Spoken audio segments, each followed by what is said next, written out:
안녕하십니까. 압구정 부장들 노부장입니다. 오늘은 저의 파트너 양 부장이 바쁜 일정이 있는 관계로 제가 단독 브리핑으로 진행하겠습니다.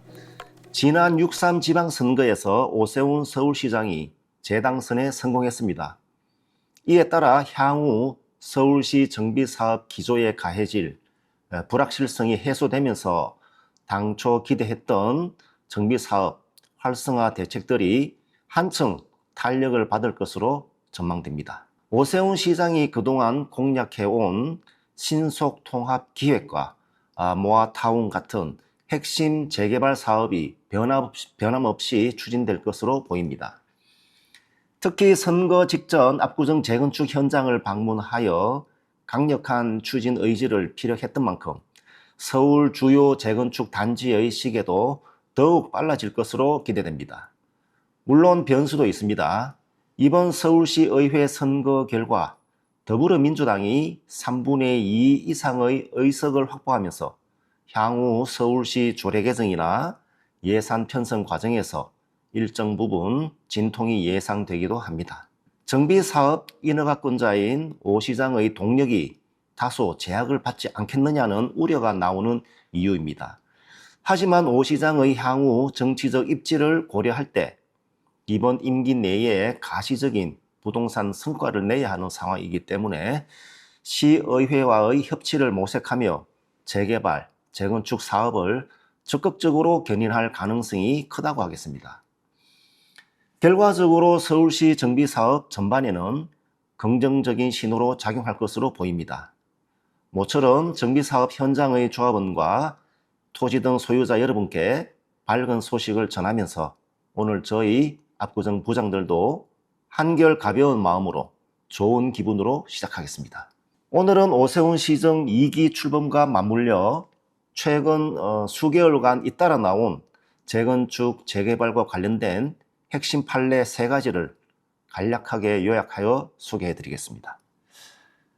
첫 번째 판례는 작년에 나온 신반포 2차 재건축 상가에 대한 서울고등법원 판결이 2026년 3월 12일 대법원에서 심리불속행 기각되어서 고등법원 판결이 확정되었습니다.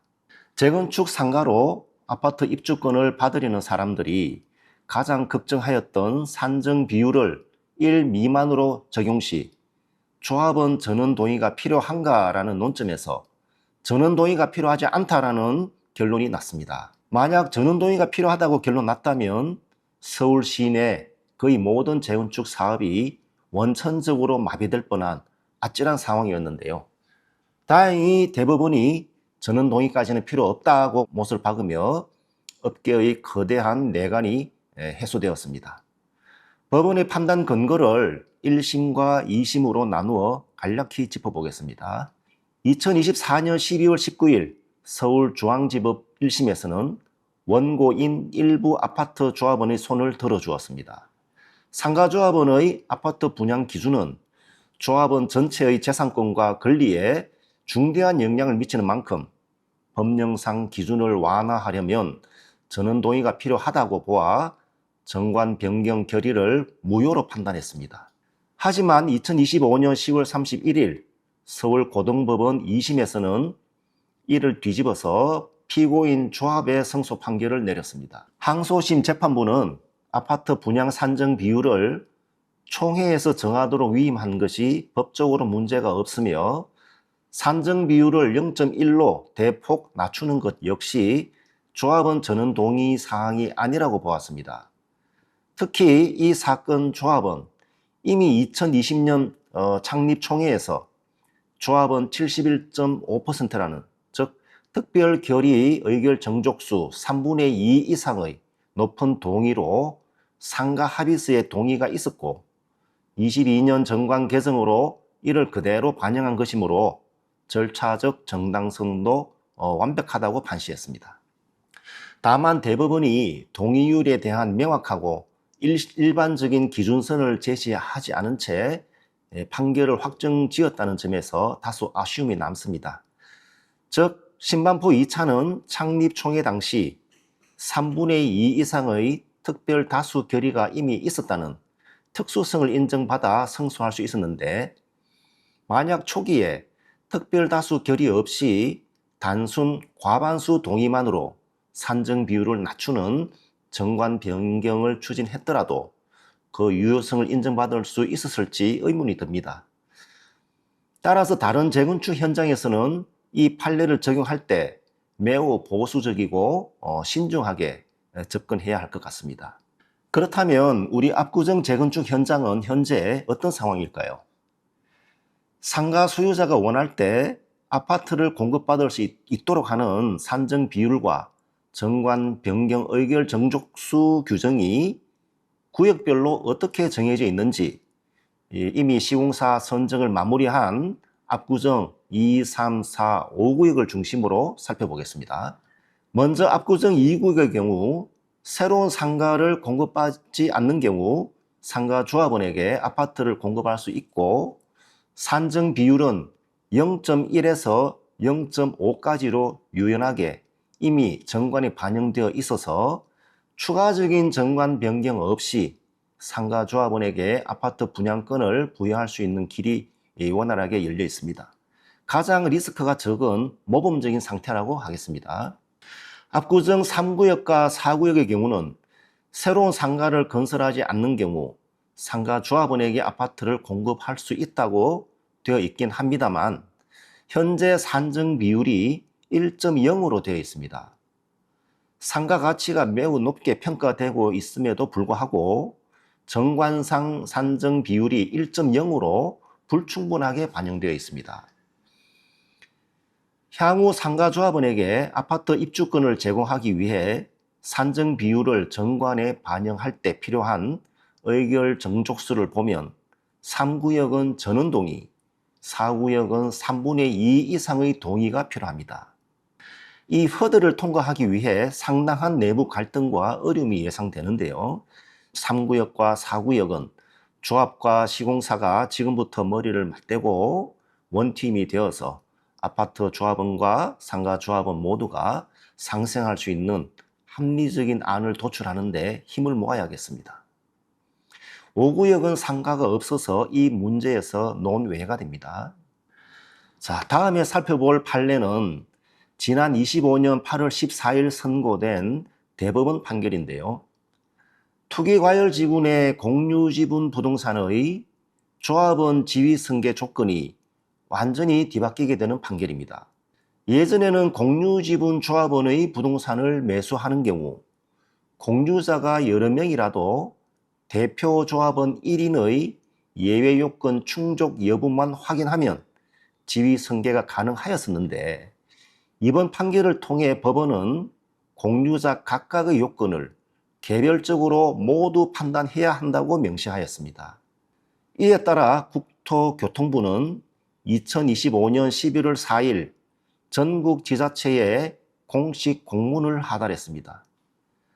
대표 조합원 1인만을 기준으로 삼던 종전의 해석을 전면 폐기하고 공유자 전원의 개별 판단으로 전환하라는 지침을 공식화한 것입니다. 실제로 문제가 된 사례를 하나 소개해 드리겠습니다. 투기과열지구 내의 한 재건축 아파트를 조합 설립 인가 전부터 부부가 공동명의 공유지분으로 소유하고 10년 이상 함께 거주해온 가정이 있었습니다. 그런데 조합 설립 인가 이후에 이 부부가 안타깝게도 이혼을 하게 되면서 소유권이 분리되었습니다. 남편은 이혼 후에도 계속 해당 주택에 거주하며 10년 소유, 5년 거주, 1세대 1주택 요건을 완벽히 충족해서 조합원 지위 양도 금지의 예외로 인정받았습니다. 반면에 아내는 거주기간 5년은 채웠으나 이혼 후 자녀를 데리고 다른 곳으로 세대를 분리해 나갔는데 하필 그 자녀가 별도의 주택을 소유하고 있었습니다. 이 때문에 아내는 1세대 1주택 요건을 충족하지 못하게 되었습니다. 그 결과 똑같은 하나의 아파트에서 남편의 지분 50%는 조합원 지위 양도가 인정되었고, 아내의 지분 50%는 현금 청산 대상이 되는 결과가 되었습니다. 날벼락 같은 일은 이러한 속사정을 모른 채 이 부동산을 통째로 넘겨받은 매수인에게 일어납니다. 매수인 입장에서는 온전한 아파트 입주권을 받을 것이라 굳게 믿고 큰 돈을 들여 매수했었는데 갑자기 조합으로부터 아내 지분 50%에 대한 매도 청구 소송이 날라온 것입니다.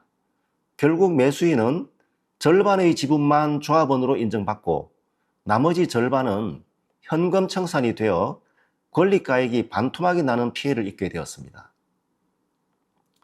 앞으로 투기과열지분의 공유지분 물건을 매수할 경우 다음의 사항을 꼭 확인하셔야 합니다. 첫째, 해당 매물이 투기과열지분 내에 있다면 재건축은 조합 설립 인가 여부, 재개발은 관리 처분 인가 여부를 가장 먼저 파악해야 합니다. 그리고 대표자 한 명의 말만 믿어서는 절대 안 되고 공유자 각각의 소유기간, 거주기간, 그리고 각 세대원의 주택 보유 현황을 공유자별, 지분별로 전부 쪼개서 예외 요건을 충족했는지를 꼼꼼히 점검해야 합니다. 특히 이혼 가정이나 독립한 성년 자녀가 있는 경우 주민등록 등본상 분리되어 있더라도 그 자녀가 별도의 주택을 보유하고 있는지 여부까지 꼼꼼하게 살펴봐야 합니다. 마지막으로 살펴볼 판례는 2025년 5월 21일 대전지방법원 판결입니다. 투기과열지분의 재건축 아파트를 매매할 때 조합원 지위 양도 금지의 예외요건 중 하나인 1세대 1주택 산정의 기준 시점에 관한 내용인데요. 투기과열지분의 재건축 구역은 조합 설립 인가 이후 원칙적으로 조합원 지위 양도가 금지되지만 1세대 1주택자로서 10년 이상 소유하고 5년 이상 거주한 예외적인 매물은 양도가 가능합니다. 여기서 실무상 가장 민감한 의문점이 매도인이 주택을 처분할 때 과연 언제까지 1주택자 자격을 유지해야 하는가 하는 점입니다. 이에 대해 매수인의 불안을 덜어줄 법원의 명쾌한 판결이 나왔습니다. 결론부터 말씀드리면 조합원 지위 승계 요건을 판단하는 대원칙은 소유권이 완전히 넘어가는 등기일이 아니라 매매 계약을 체결한 당일이 기준이 됩니다. 판결에 따르면 조합원이 매매나 증여 등 권리 변동을 수반하는 원인 행위, 즉 계약을 체결할 당시에 1세대 1주택 요건과 소유, 거주 기간을 모두 구비하고 있었다면 예외 규정을 충족한 것으로 보아야 한다고 판시했습니다. 따라서 조합 설립 인가 이후라도 양수인은 적법하게 조합원 지위를 취득할 수 있습니다. 이 판결이 실무적으로 큰 관심을 끄는 이유는 계약 체결 이후부터 등기 완료 전 사이에 발생하는 돌발적인 다주택 상태로부터 매수인을 구제해 주기 때문입니다. 실제 법정에서 문제가 된 사례를 보면 매매 계약을 체결한 후에 매수인이 명의 변경 등기하기 전에 매도인의 유주택자 자녀가 일시적으로 세대원에 합가되는 일이 벌어졌습니다. 이로 인해 매도인이 일시적으로 1세대 1주택 요건을 상실하게 되었지만 법원은 이러한 우연한 사정을 들어 매수인의 조합원 지위를 부인할 수 없다라고 매수인의 손을 들어 주었습니다. 법원이 매수인의 손을 들어 주었다고 해서 방심해서는 안 됩니다. 실무상 안전한 거래를 위해 다음의 가이드라인을 철저히 지켜야 합니다. 첫째, 매도인은 계약서를 쓰기 전에 반드시 확실한 1세대 1주택 상태를 유지하고 있어야 합니다. 둘째, 계약 후 다주택 상태가 허용되는 것은 어디까지나 앞선 사례처럼 우연하고 불가피한 사정일 때만 해당합니다. 셋째, 매도인이 다른 지역에 조그만 부동산 지분이라도 공유하고 있다면 이 역시 주택 수에 포함될 수 있으므로 사전에 철저한 확인이 필요합니다. 넷째, 매수인 명의로 등기가 완전히 완료될 때까지 매도인 측에서 새로운 주택의 취득이나 세대 합가 등을 최대한 자제하여 다주택 상태 발생을 방지하여야 합니다. 재건축, 재개발, 정비사업 법령은 오늘 보신 것처럼 판례에 따라서 해석이 정교하게 바뀌기도 하고 계정도 잦습니다. 그에게 오가는 압구정 재건축인 만큼 계약서에 도장을 찍기 전에 전문가 그룹의 자문을 구하는 것이 거액의 자산을 지키는 가장 확실한 지름길입니다. 오늘 저희가 준비한 영상은 여기까지입니다. 끝까지 시청해 주셔서 감사합니다.